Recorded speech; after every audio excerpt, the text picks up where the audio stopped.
Hi, I'm Delara. My family said I was snooping, so they kicked me out of my father's birthday party, right in the middle of the celebration.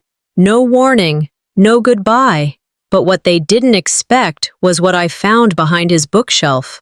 A secret so heavy, it shifted everything I believed about them, and about my mother. They erased me from the will, rewrote my name out of the family, but left just enough for me to uncover what they thought they'd buried forever. Why would they forge my mother's signature? What were they so afraid I'd discover? And how did one quiet daughter become their biggest threat? It was one of those early spring Saturdays in Fairhope when the sky stayed crisp and clear, as if it knew better than to interfere.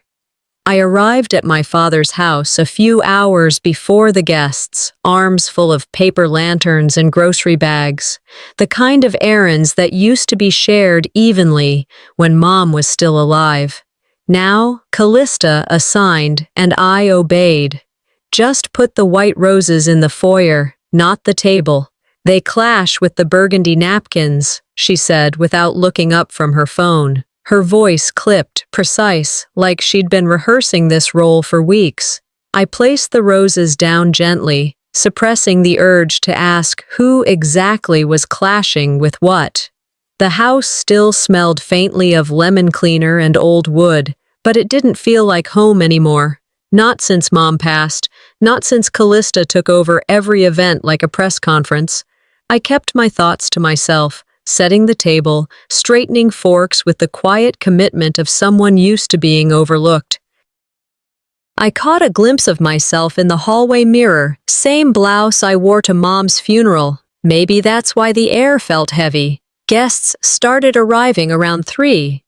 I slipped into the background, as I always did, smiling politely, offering drinks, passing trays like an underpaid caterer.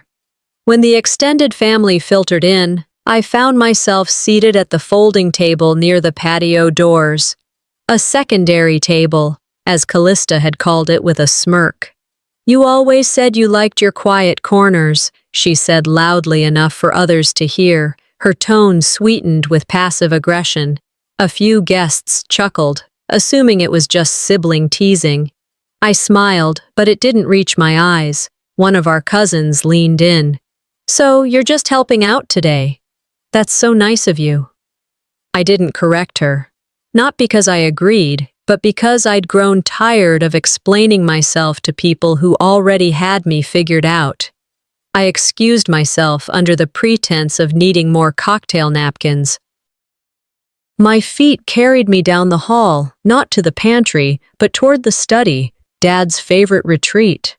As I approached, I slowed, catching a fragment of conversation just behind the cracked door.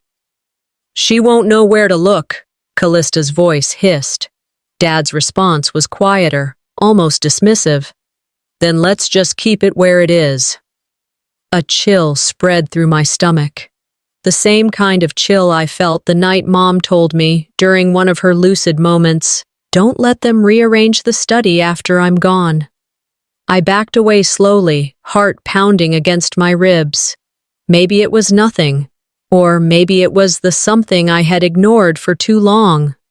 Back at the party, I smiled through clinks of champagne and small talk, but my mind was already racing.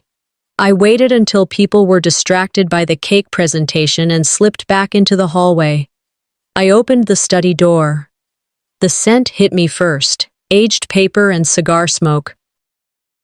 I ran my fingers along the back bookshelf, where old law books and dusty trophies lived untouched.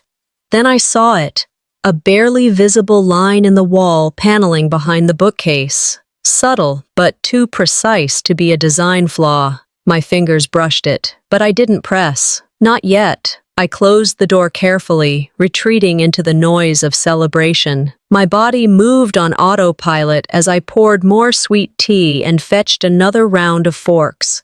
But inside, something had shifted. It wasn't just a birthday.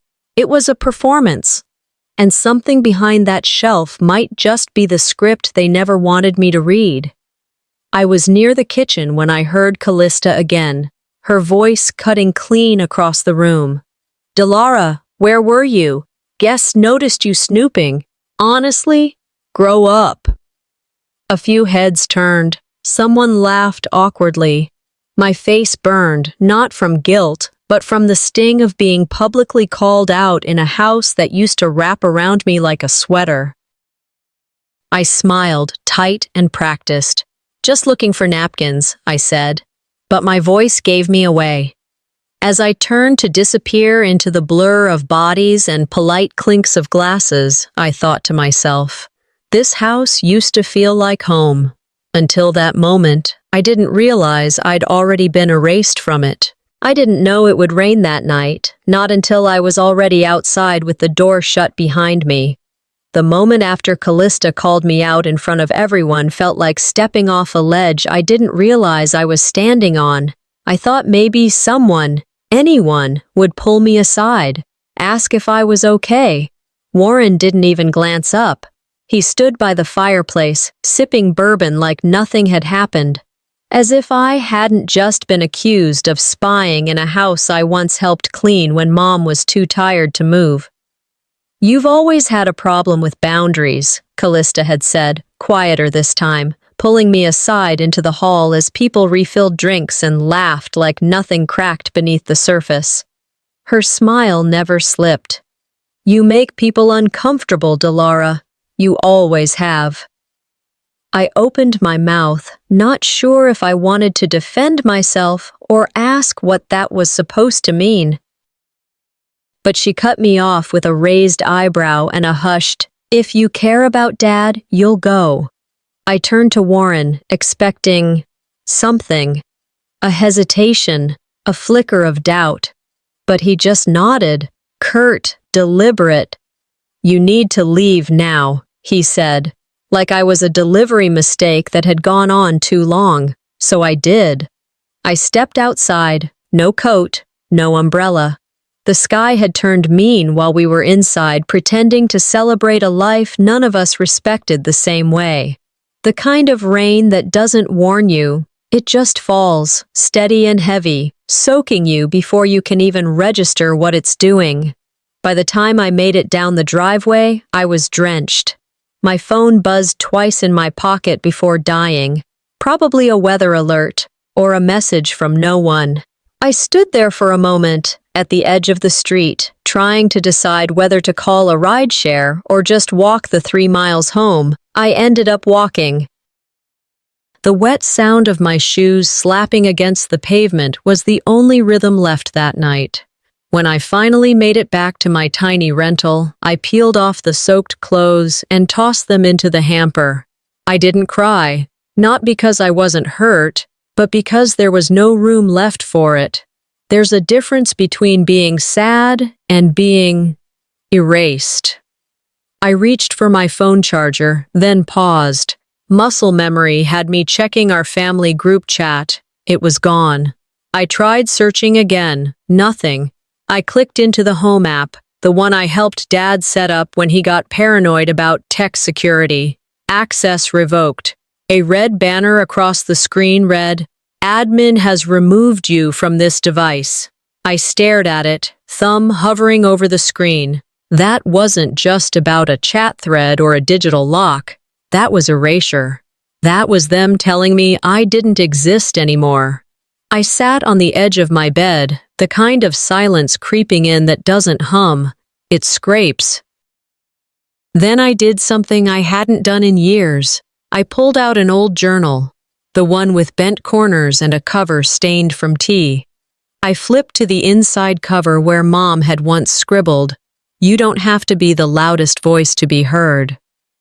I started writing. Not a poem, not a reflection, a list. Every time they sidelined me, every time I was left out, second-guessed, talked over, dismissed. I wrote until the page ran out, then I flipped to the next one. "If they want me gone," I wrote, "I want to know why." That's when I remembered her voice, not strong, not dramatic, but certain. "If something happens to me," Mom once said while folding laundry, "don't let them rearrange the library." At the time, I'd laughed. What a thing to worry about. furniture, but now it landed different. Now it felt like a breadcrumb I had ignored. I got up and rummaged through a box in my closet filled with old flash drives, scribbled notes, and emails I'd printed back when Mom started forgetting passwords. I scanned for patterns, keywords, anything strange she may have left behind. There was a note tucked behind a birthday card she never sent. It just said, "They're not ready for you, but they'll come for what I left." I stared at the handwriting until the ink seemed to blur into the paper. The world wasn't spinning, it was sharpening. That night, as thunder grumbled outside like someone clearing their throat to say something difficult, I pulled down a Polaroid from my corkboard. It was old, faded. Me and Mom, arms wrapped around each other, standing in front of the tall carved library shelf in the family study. She always told me that shelf hid more than books. I woke up still in yesterday's clothes. The rain had dried, but left a stiffness in the fabric, like a reminder pressed into the fibers. I peeled off the damp jeans and tossed them toward the laundry bin, though nothing about this house felt clean or unburdened anymore. The ache in my head pulsed gently, as if not wanting to intrude too loudly on the bigger pain. What lingered wasn't the embarrassment of being asked to leave. It was the quiet coordination of it. The knowing glances between Callista and Warren, the way no one even hesitated. I lay there for a while, staring at the ceiling fan rotating slow and lazy above me. And for some reason, what kept coming back wasn't Callista's voice or my father's cold command. It was his face, blank, silent. That kind of silence isn't neutral. When someone watches you bleed and does nothing, they're holding the knife just as surely. Eventually, I dragged myself to the kitchen, poured stale coffee into a chipped mug, and tried to convince myself I was fine. I wasn't, but I could fake it for one trip to the market. Fairhope was small enough that avoiding someone was either a conscious effort or an impossible task. That morning, it was the latter. I was halfway down the cereal aisle when I ran into Tilda, Mom's old friend, the kind of woman who never wore makeup but always smelled like peppermint. She looked me over with concern, only half disguised. "Sweetheart, I heard what happened," she said softly.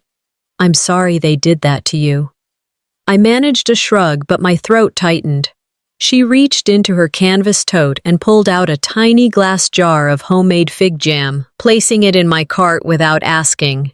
"Your mom told me something once. Back when she got sick. She said, 'If anything ever feels wrong, tell Delara to look behind the library shelf.'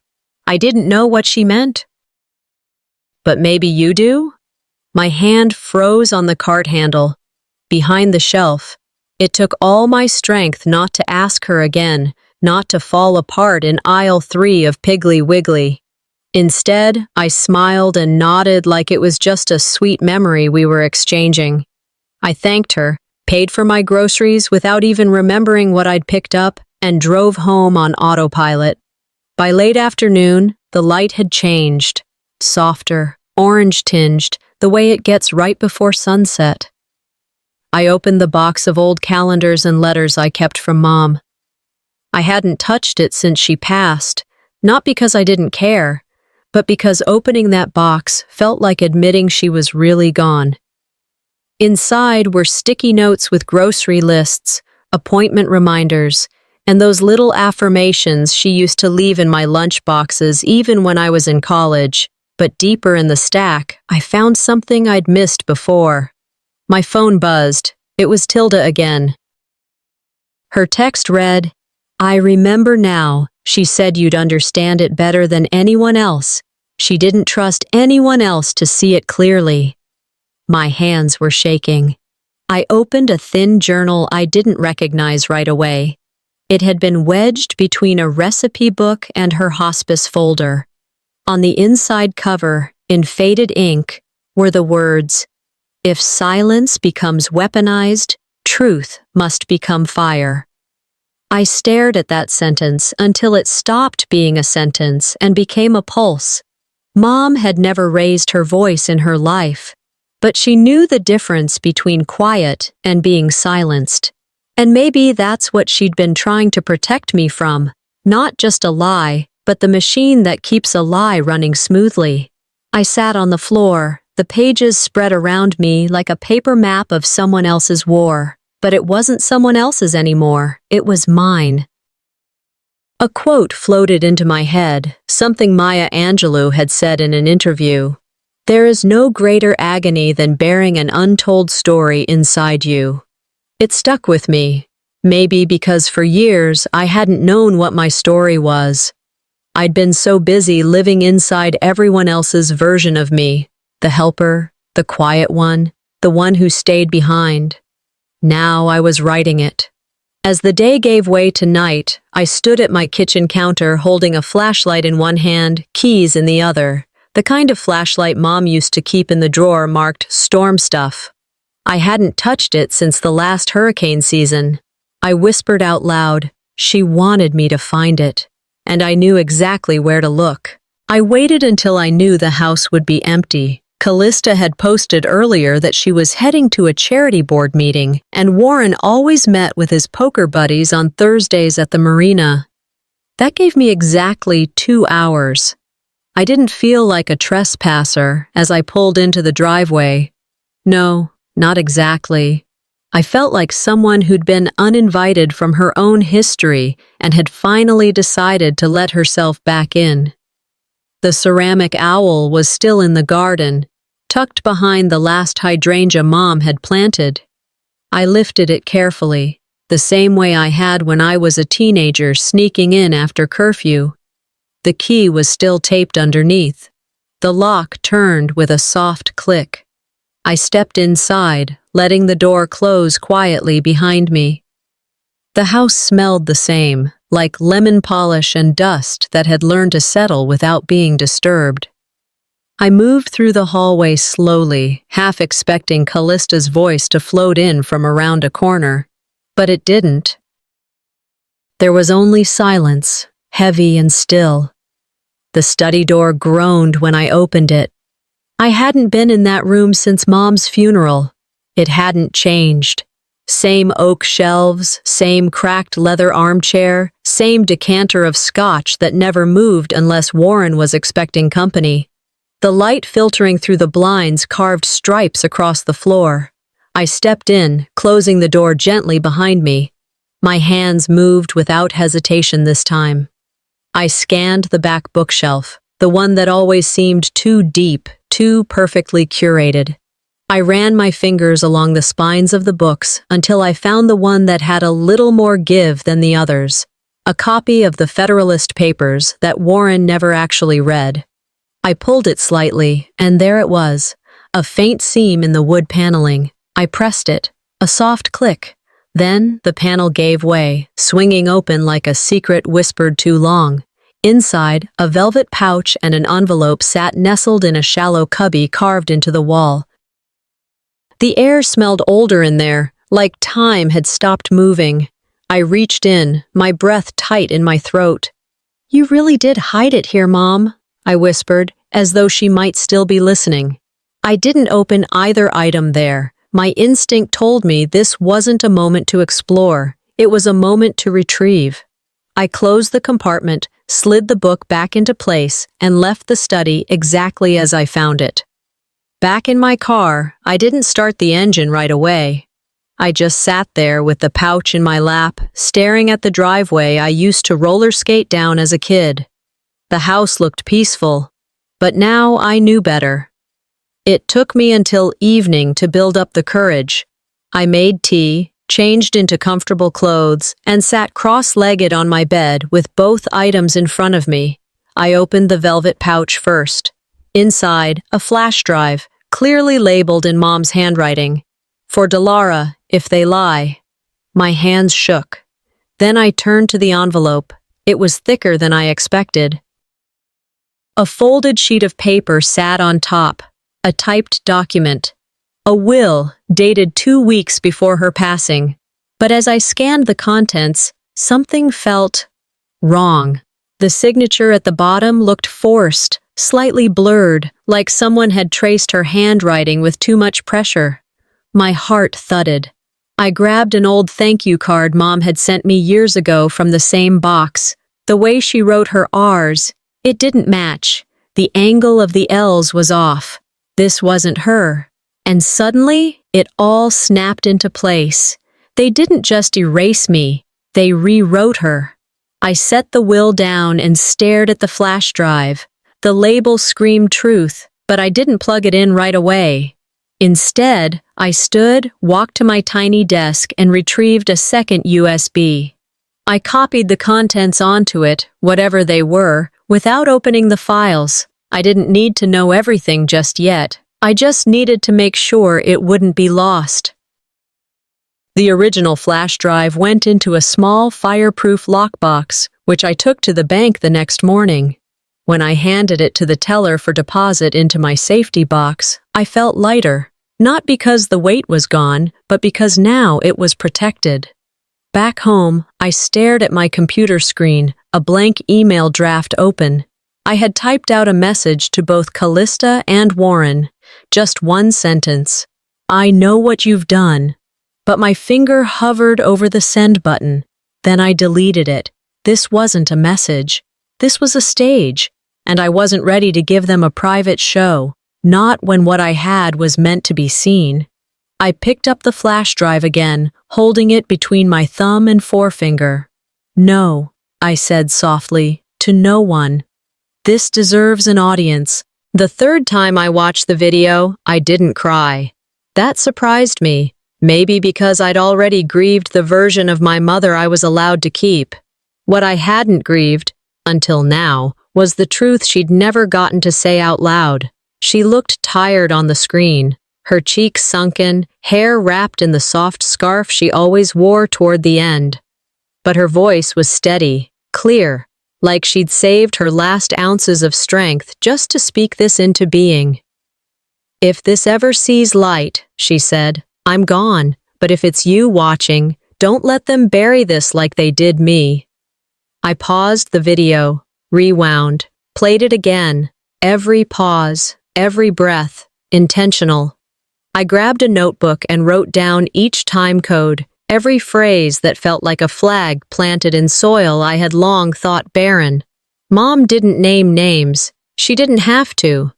The weight in her voice was enough. It wasn't angry. It was tired of silence. I knew that tone too well. I'd worn it my entire life.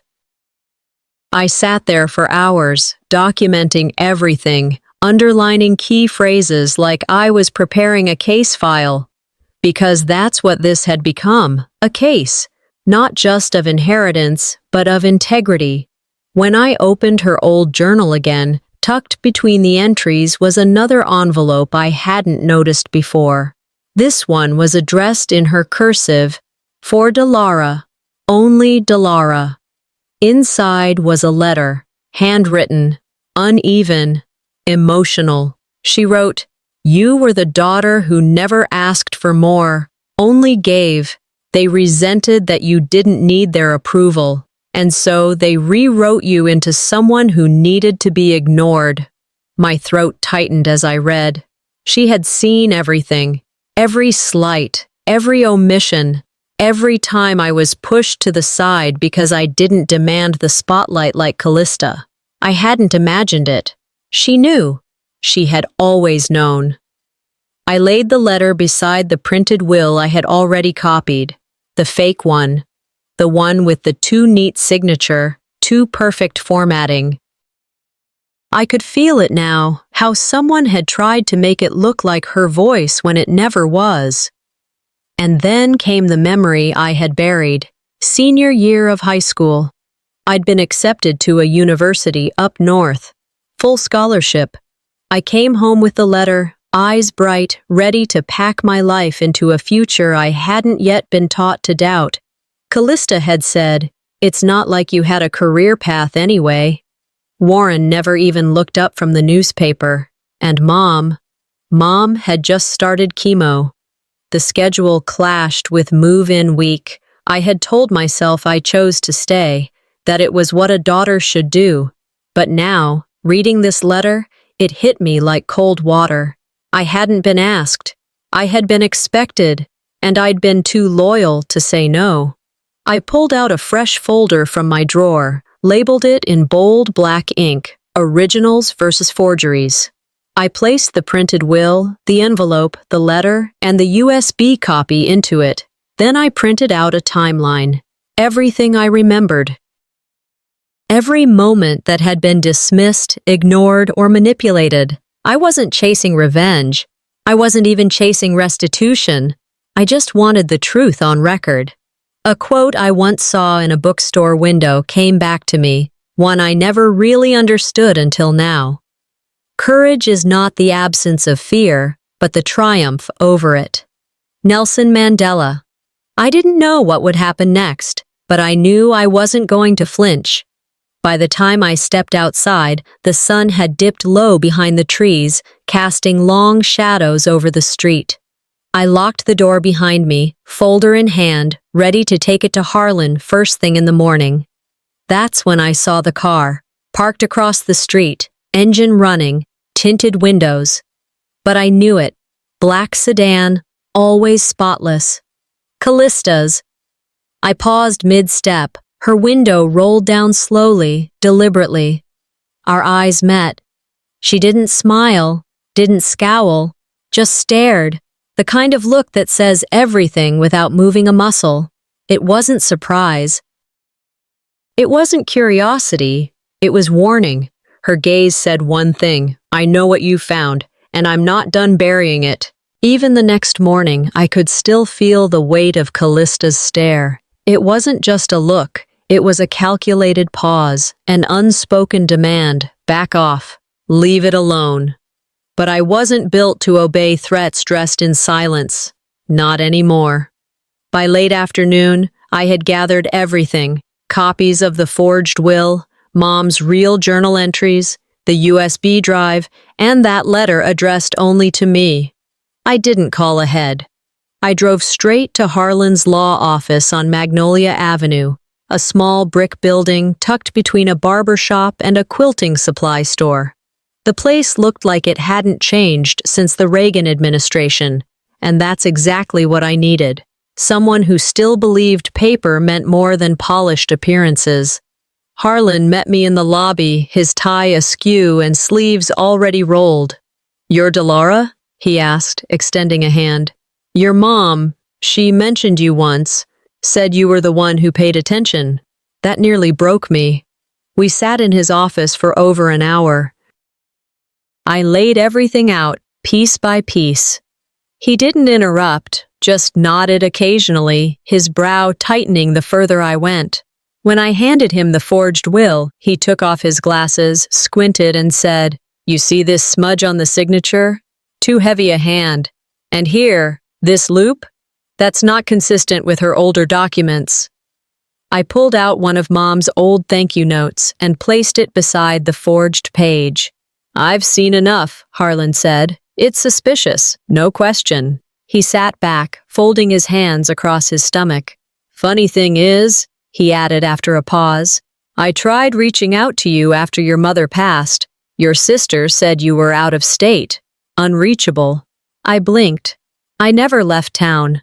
Harlan's lips pressed into a line. Then I was lied to. That landed like a slap. One of those truths you suspect but still sting when spoken aloud. We discussed next steps. He advised we file for a temporary injunction to freeze the estate, but first, he needed more. Something public, a statement that would shake the surface enough to draw eyes.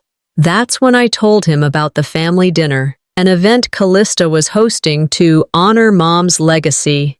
The irony wasn't lost on either of us. "If they're going to hold a performance," I said, "I'll bring the program notes." I spent the next 2 days drafting my letter. Not a screed, not revenge, just truth, documented and dated. Facts wrapped in clarity. I printed a clean copy, sealed it with a note. For the ones who rewrote the ending, here's the full story. The night of the dinner arrived humid and overpolished. I wore black, not for grief, but for contrast. My purse held the USB drive, along with a copy of the will and the letter. As I entered the event hall, I felt like I was walking into a courtroom with no judge, just an audience trained to clap on cue. The speeches began.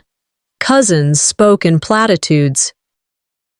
Callista stood at the podium like she'd rehearsed this moment in front of her mirror for weeks.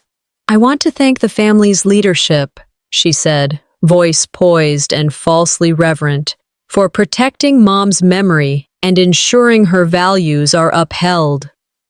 There was no mention of me, not my name, not my care, not my sleepless nights with Mom in hospice when Callista couldn't be bothered to answer her phone. I didn't interrupt. I didn't need to. I sat silently, hand resting over the USB inside my purse. There are times when silence is submission, and times when it's a coiled blade. After the applause died down and people began to mill about, Warren approached me. His steps were slow, but his face was firm. "Delara," he said under his breath, "let it go. It's not worth blowing everything up over old paperwork." I looked him straight in the eye, and for the first time, I didn't see a father. I saw a man who had chosen comfort over conscience. "They're hoping I'll stay silent," I said quietly. "They don't know silence is my sharpest blade." 3 days passed, but the air still felt electric. Charged by the standoff in the parking lot, Callista's stare pressing like a thumbprint against the back of my neck. So when the text came, "Let's talk, just family," I knew better than to read it as an invitation. It was a summons. I arrived 15 minutes early, sat in my car outside the house I once believed would always be mine in some intangible way. I didn't bring the USB. No letters. No copies, just me, my voice. I wanted to see how far they'd go when they thought I had nothing in my hands. The front door creaked open before I could knock. Warren stood there, casual but stiff, as if greeting a neighbor he wasn't sure he liked anymore. Inside, Callista was already seated in the living room, legs crossed, one arm draped dramatically across the back of the couch. A mug of tea sat in front of her, untouched. Performance ready. Warren gestured for me to sit. "We want to clear the air," he said, as if this were about some shared misunderstanding, as if what they'd done could be handled like a missing casserole dish. Callista was the first to lean in. "You've been acting erratic," she said smoothly, her words wrapped in faux concern. "This obsession, with paperwork, with trying to rewrite history, Mom wouldn't want that." I smiled, gently. "I'm not obsessed," I said. "I'm precise." She blinked. I pulled a folded sheet of paper from my purse. "This is a copy of Mom's verified signature, from a notarized letter in 2018. I held it up, then another page. "And this is the signature from the will dated 2 weeks before she died." Callista rolled her eyes, snorting. "You think a smudge is a conspiracy now?" "No," I replied.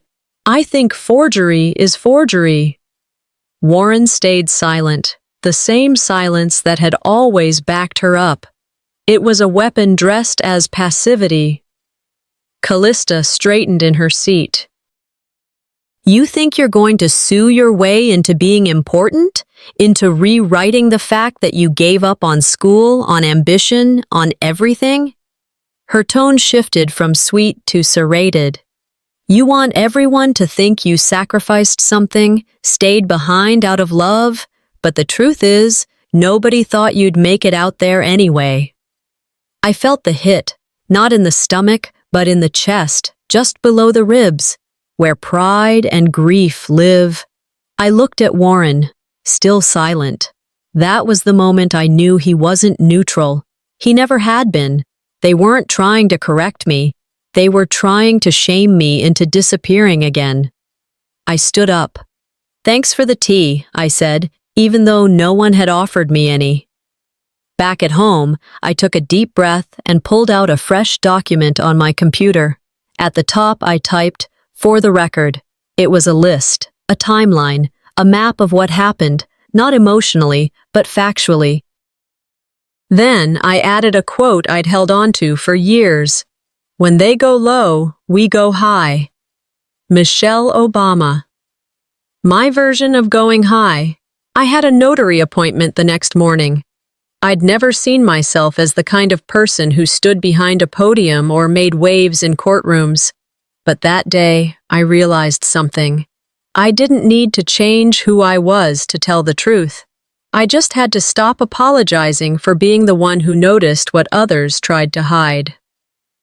Later that night, I was making tea, finally getting the chance to drink what I hadn't been offered earlier, when my phone buzzed. No message, just an image. It loaded slowly, a little pixelated, but unmistakable. Mom, sitting in the study, her hand resting on a pen. And next to her, blurred but visible, Callista, not just a signature forged, a signature coerced.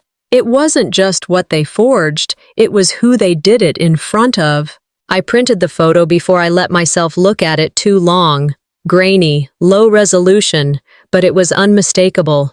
Mom seated in the study, pen in hand, and behind her, just out of focus, Callista. I slipped it into the folder with the rest, not because it was a smoking gun, but because it was enough to shift a room's energy. That's all I needed. Saturday evening arrived sooner than I expected.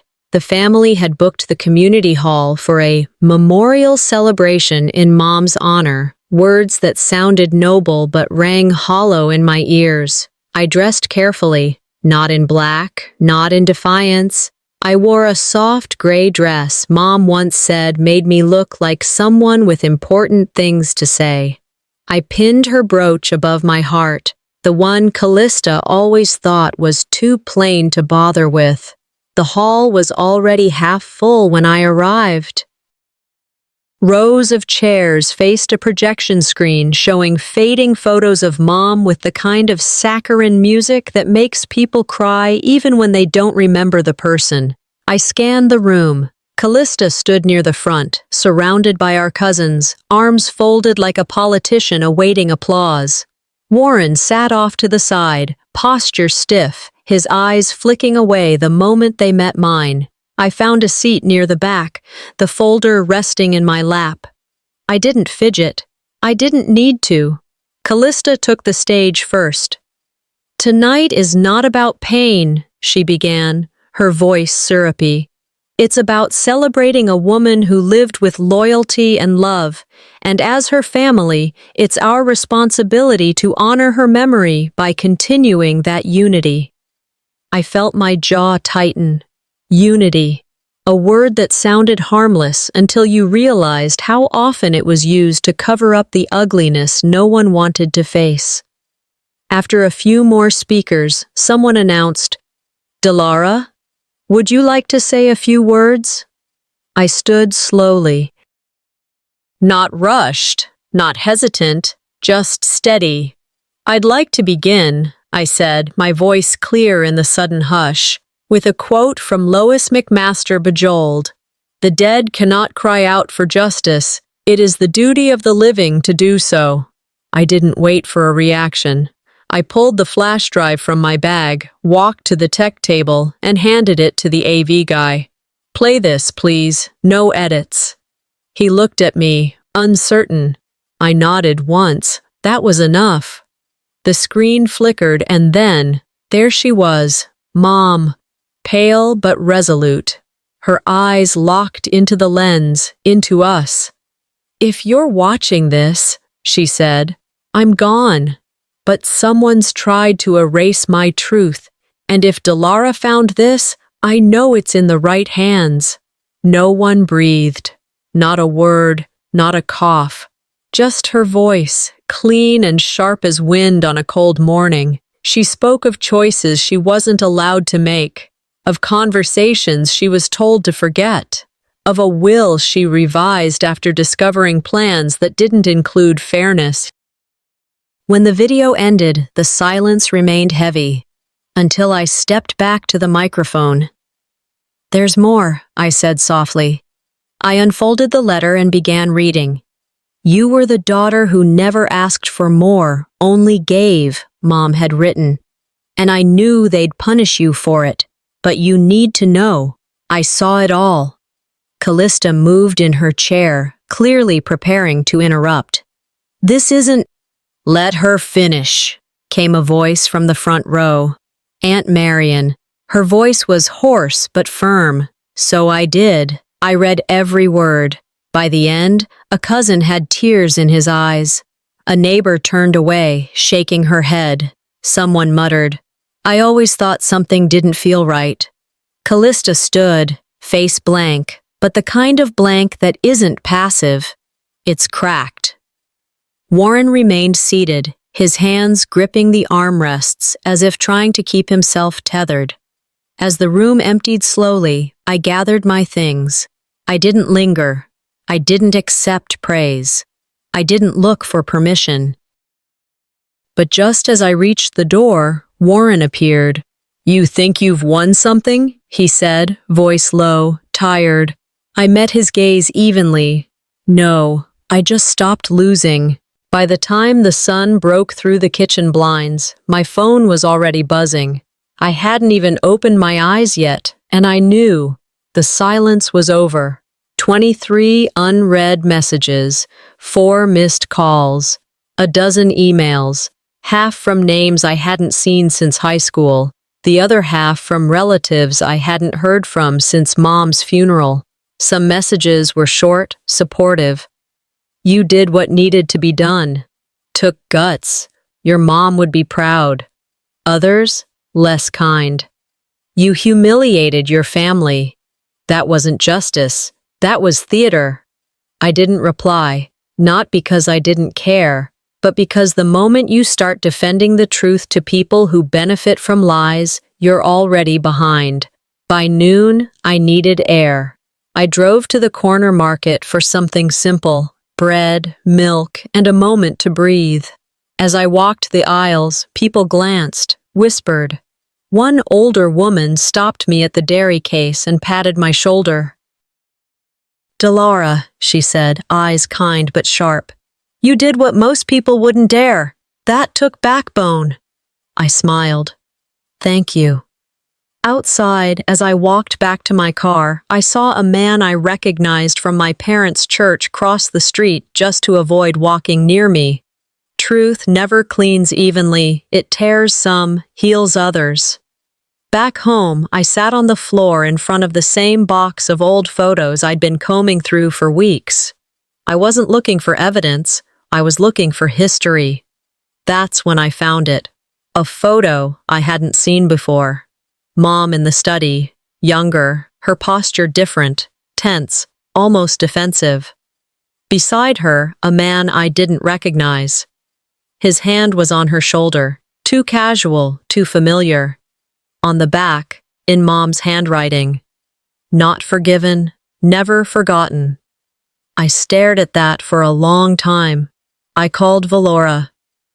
"I know this is a strange question," I said, "but do you remember a man around Mom? Someone we didn't know?" Her pause was telling. "Yeah," she finally said. "I saw him once, in the backyard. He left quickly when I came out. Your mom didn't introduce him. Callista was there. She looked tense." "You think she knew him?" Valora sighed. "She acted like she did. It wasn't just the will, it was what Mom knew. And who else did?" Later that day, I met a cousin for coffee, someone I hadn't spoken to in years.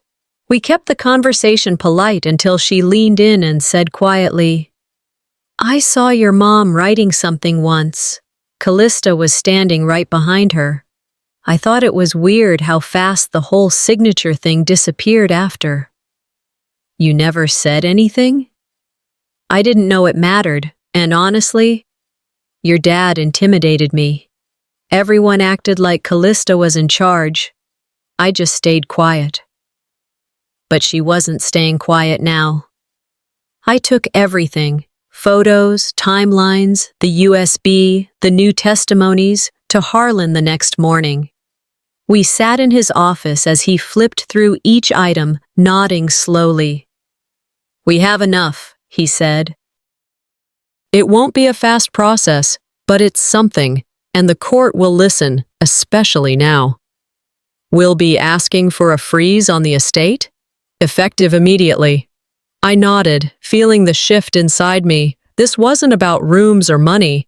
It was about what they tried to steal from her name, what they nearly succeeded in erasing.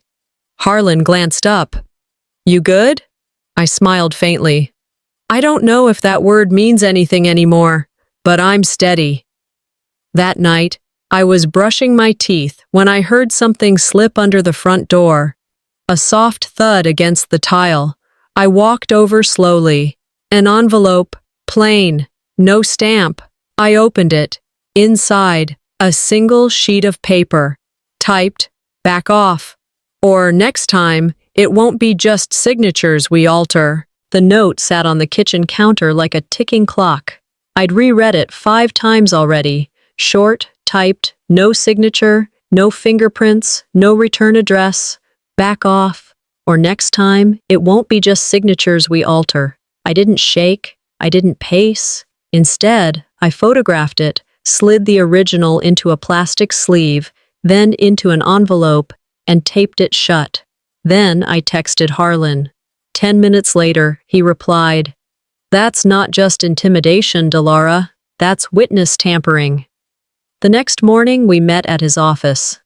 He looked over the note, then said, "This gives us teeth. We'll file today." And he did. By noon, the motion to freeze all asset transfers from the estate was submitted to the court. I signed 3 affidavits, provided Harlan with every backup copy, USBs, letters, timeline spreadsheets. I gave him more than he asked for because I knew what was coming. By evening, the court approved a temporary freeze, pending a full review. I didn't gloat. I didn't even smile. I just felt steady, like the weight had shifted, but not crushed me. Warren was served the next morning. According to Harlan's assistant, he accepted the envelope without a word. Callista didn't answer her door. The documents were handed to her assistant, who reportedly said, "I'll make sure she sees them," in a voice flat enough to be believable or useless. I took a walk around the park after that, letting the wind pass through me. Not to clear my head, there was nothing unclear left, but to ground myself. I sat on a bench by the water and whispered, "This isn't revenge. This is rebalancing." 2 days later, after filing an update to our claim, Harlan and I were walking out of the courthouse when I saw him, Warren, leaning against his car like he had something important to say but wasn't sure how to say it. He waved me over. I didn't hesitate. "You really think this is what she'd want?" he asked. "Mom?" I said, raising my eyebrow.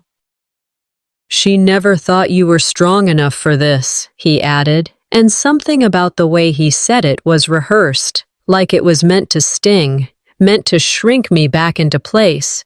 But I didn't flinch. I stepped closer. "No," I said calmly. "She never said that. You did." His jaw tightened, but he didn't speak. He turned, opened his car door, and got in without another word. As he drove off, I didn't feel satisfied. I felt clean, like a room aired out after years of dust. Back at the office, Harlan pulled a sealed envelope from his drawer. "We finally received this," he said, sliding it across the desk. It was a copy of the original will, not the forged one. There was a note attached. "Final section not disclosed to family." Harlan opened the document, flipped through until he reached the last page and smiled. "There's a video," he said. "A personal message. She recorded it months before she passed." He played it on his laptop. There she was, Mom. Stronger than she looked in the other video, but serious. "If Delara is watching this," she said, "it's because the others tried to write you out. You are the one I trusted. You are the one who was always steady, even when the ground around us shifted." I couldn't speak. My throat tightened, but I held it in. Harlan placed a hand gently on the folder. "This is admissible, and it's more powerful than any signature," he said. "We filed it within the hour." The court scheduled the formal estate hearing for 2 weeks out. Enough time to gather final testimonies. Enough time for the others to stew in what they'd lost control of. That evening, I stepped out of Harlan's office into the cooling dusk. I walked to my car with my keys in hand when I spotted her, Callista, leaning against her car like nothing had happened, like she still believed she had cards to play. As I reached my door, she stood up straight. "You think this is over?" she asked. I smiled, not with amusement, but with certainty. "No," I said. "It's just the part where I stopped being silent." The morning light filtering through my curtains didn't feel like relief. It felt like release. Days before the court hearing, the world had stopped demanding noise from me. And in that stillness, I found clarity. I walked through the family property one last time, not because I needed closure, but because I owed it to myself to see it differently. The garden Mom once tended had grown wild. The porch swing creaked with no one in it. This wasn't a home anymore. It was a stage where too many performances had played out. Everything I once believed about family, that it meant protection, loyalty, shared truth, had been rewritten. Not by strangers, by the people who once held me when I cried, and I had rewritten it too, with boundaries, with silence that wasn't surrender, but sovereignty. I spent the afternoon at my kitchen table finalizing the statement for the court. It wasn't long. It didn't need to be. "I don't want what they have," I wrote. "I want what my mother intended, without erasure, without pretense, without lies stitched into the folds of her name." I ended it with a quote from Eckhart Tolle. "Sometimes letting things go is an act of far greater power than defending or hanging on." I printed it, signed it, slid it into a folder, and handed it to Harlan the next morning. He glanced through it, then looked up. "No edits?" "None," I said. He nodded. "It's clear, and it's you." That night, as I prepared dinner for myself, nothing special, just roasted vegetables and a quiet glass of wine, I heard a soft knock on my door. Valora. She handed me a small cardboard box wrapped in twine. "She meant for you to have this," she said. "I didn't know until recently. It was in a storage unit she kept separate from the estate." Inside were baby photos I'd never seen before, letters from Mom, and at the bottom, a small card with handwriting that made my chest tighten. "For my quiet warrior." I didn't cry. I smiled. Because that's when I realized I didn't need a court to tell me I mattered to her. I always had. The others needed proof. I had memory. The next day, I received a text from Warren. "I won't be at the hearing." I stared at the screen for a moment, then deleted the message without responding. Not from anger, but because I didn't owe him the dignity of space in my peace. Callista remained silent. No calls, no messages. Her absence no longer carried weight. It felt like an empty chair I'd finally stopped waiting to fill. They stopped being family, I whispered to myself that night, when they chose to protect a legacy over a person. I lit a candle for Mom and placed it beside her old brooch. No flowers, no speeches, Just a promise that I would carry her story forward with the kind of honesty that never required applause. As the evening deepened, I checked the court schedule one last time. Tomorrow? I walked to the front door, turned the lock, and stood for a second in the stillness. My hands weren't shaking. My breath was steady. This time I speak. The courthouse looked smaller than I remembered. Or maybe I had grown taller, not in inches, but in the kind of stature that came from standing up when everyone expected you to stay seated. I wore gray again, the same shade I'd worn to the memorial. I clipped on Mom's brooch, that little silver flower she'd always said made me look steady. I didn't wear it for sentimentality. I wore it because it grounded me, like armor disguised as elegance. Inside, the room was quiet, too quiet. People whispered the way they do at funerals and courtrooms, like truth might be listening. Harlan leaned toward me, voice low but sure. "You're about to change how they remember her. And you." I nodded, fingers tightening around the folder on my lap. Callista sat 2 rows ahead, flanked by her legal team. Perfect posture, neutral face. But her knuckles were white against the armrest. Warren wasn't there. I hadn't expected him to be. The judge entered, and the day began. Harlan moved with a quiet precision, presenting timelines, documents, and the original will. Then came the video. Mom, soft-eyed and steady, speaking with the kind of clarity that couldn't be rehearsed. Her voice filled the room. "If Delara is watching this, it's because the others tried to write you out. You are the one I trusted." No gasps, just stillness. The kind that says we hear you now. After the video ended, Harlan handed the judge my statement, a few pages, factual, undramatic. But it carried the weight of a daughter who had spent too long being edited out. The judge didn't speak right away. He reviewed the documents again, then looked up. "Until the matter is fully resolved in probate, all movement on the estate will be frozen," he said. "Miss Delara's claim is now formally recognized and entered into record."